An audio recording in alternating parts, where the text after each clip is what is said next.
Hi friends, welcome to Indu's kitchen. இன்றைக்கி நம்மளோட கிச்சனில் ரொம்ப சிம்பிளான ரொம்பவே டேஸ்டான கேரட் அல்வா எப்படி செய்கிறதுன்னு பார்க்கலாம். இதை செய்கிறதுக்கு ஒரு அகலமான கடாயில் 2 டேபிள் ஸ்பூன் நெய் சேர்த்துக்கலாம். நெய் சூடானதுக்கப்புறமா இதில் ஒரு 10 பாதாமை சின்னதாக கட் பண்ணி சேர்த்துக்கிறேன். இதுக்கு பதிலாக நீங்கள் முந்திரி, கிஸ்மிஸ் எது வேணும்னாலும் சேர்த்துக்கலாம். இப்போ இது நல்லா பொன்னிறமாக வர வரைக்கும் வறுத்து எடுத்துக்கோங்க. இந்த அளவுக்கு வறுப்பட்டதுக்கு அப்புறமா பாதாமை மட்டும் தனியாக ஒரு பவுலுக்கு மாற்றிடலாம். இப்போது அதே நெய்யில் 1/2 கிலோ அளவு டெல்லி கேரட் எடுத்திருக்கேன். உங்கள்கிட்ட நார்மல் ரெகுலர் கேரட் தான் இருக்குன்னா நீங்கள் அது கூட யூஸ் பண்ணிக்கலாம்.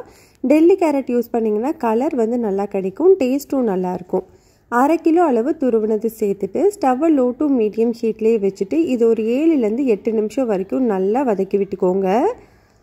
அந்த நெய்லேயே அது நல்லா வதங்கி வரணும், அப்போ தான் பச்சை வாசனை எல்லாமே போகும். இப்போ பாருங்கள், நம்மளுக்கு கேரட் நல்லாவே வதங்கி வந்துருச்சு.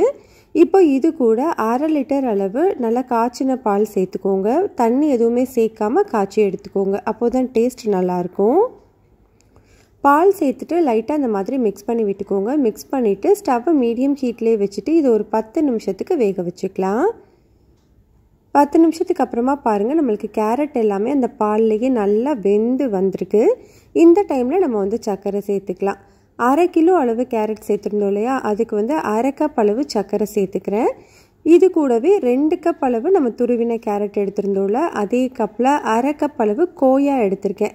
இது இனிப்பில்லாத பால்கோவா தான். இது இருந்தால் மட்டும் சேர்த்துக்கோங்க, இல்லைன்னா ஸ்கிப் பண்ணிக்கலாம். இது நல்லா துருவி வச்சுருக்கேன், அதை சேர்த்துக்கிறேன். ஸ்டவ்வை மீடியம் ஹீட்லேயே வச்சுட்டு இது ஒரு 2-3 நிமிஷம் நல்லா மிக்ஸ் பண்ணி விட்டிங்கன்னா அந்த பால்கோவா எல்லாமே நல்லா இலகி வந்துடும். இப்போ பாருங்கள், நல்லாவே இலகி வந்திருக்கு பாருங்கள். அந்த கேரட்டோட நல்லா ஒன்று சேர்ந்து வந்திருக்கு. இப்போ நம்மளுக்கு எக்ஸ்ட்ராவாக இருக்கிற அந்த தண்ணி எல்லாமே வத்துற வரைக்கும் நல்லா வேக விட்டுக்கணும். இது கிட்டத்தட்ட ஒரு 3லேருந்து 5 நிமிஷம் வரைக்கும் டைம் எடுக்கும்.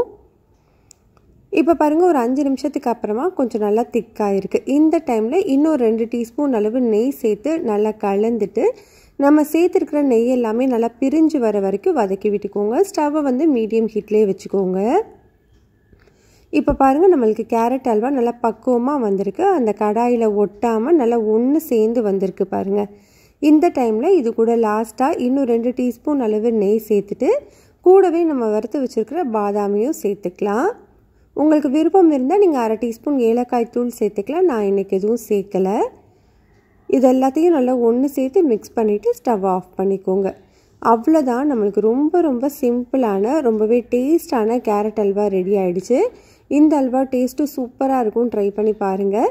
இந்த ரெசிபி உங்களுக்கு பிடிச்சிருந்ததுன்னா லைக், ஷேர், சப்ஸ்கிரைப் பண்ணிக்கோங்க. கூடவே பெல் பட்டனையும் கிளிக் பண்ணிவிட்டு ஆளுங்கிற பட்டனையும் கிளிக் பண்ணிக்கோங்க. அப்போது தான் நம்ம போகிற வீடியோஸ் எல்லாமே உடனே நோட்டிஃபிகேஷனில் வரும்.